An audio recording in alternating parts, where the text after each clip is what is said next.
പുഷ്പ 2 കണ്ടതിന് ശേഷം ചന്ദനമഴ സെർച്ച് ചെയ്യുന്നു ഞാൻ. ഇത്രയധികം യുവാക്കൾ ഈ ചന്ദനമഴ എന്ന് പറഞ്ഞ സീരിയൽ കണ്ടിട്ടുണ്ടോ? പുഷ്പ 2 ചന്ദനമഴയും ഒരേപോലെയാണെന്ന് പറയാൻ എല്ലാവരും കണ്ടിട്ടുള്ളതാണല്ലോ ചന്ദനമഴ. ഇത്ര നല്ല സീരിയലാണ് ചന്ദനമഴ. അപ്പം എല്ലാവരും ഈ ചന്ദനമഴ കണ്ടിട്ടുണ്ട്. എന്തായാലും നമുക്കൊന്ന് കണ്ടു നോക്കി വെക്കാം. ഇല്ലല്ലോ, ചന്ദനമഴ നമുക്ക് കാണാൻ. അയ്യോ, ഇതുണ്ട്.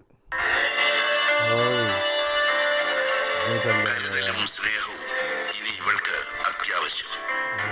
അത് നൽകാൻ ഇവരുമുണ്ട്. ഒരു രാജകുമാരിയെ പോലെ കണ്ട് ഇവളെ പരിചരിക്കാൻ.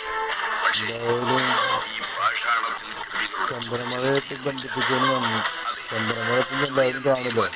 ഈ അമ്മയും മകളും ചന്ദനമഴ സീരിയൽ കാരണം യുവാക്കളെല്ലാവരും കണ്ടിട്ടുണ്ടല്ലോ.